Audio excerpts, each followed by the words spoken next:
মা যখন টিউশন টিচারকে ফোন করবে বলে। আজকেই আমি তোর টিউশন টিচারকে ফোন করব আর ফোন করে জিজ্ঞাসা করব তুই কেমন পড়াশোনা করছিস। দাঁড়া আমি ফোনটা করছি। মা করো করো, আজকে ফোন করো। করো না ফোন, আজকে তো স্যার কিছুই বলবে না, কারণ আজকে তো আমি সব পড়া পেরেছি।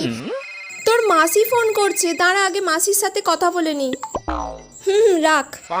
ঠিক আছে, আজ আর তোর মাস্টারকে ফোন করছি না, অনেক রাত হয়ে গেছে, কালকে আবার ফোন করব। আচ্ছা ঠিক আছে।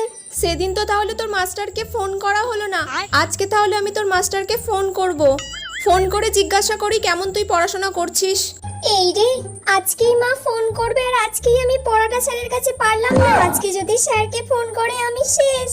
হ্যালো, হ্যাঁ স্যার, ও তাহলে কেমন পড়াশোনা করছে? আজকে কোনো বইয়ের পড়া পারেনি। ও পড়া পারেনি আজকে? না, আমি কান ধরে বাইরে বের করে দিয়েছিলাম। ঠিক আছে, আপনি রাখুন।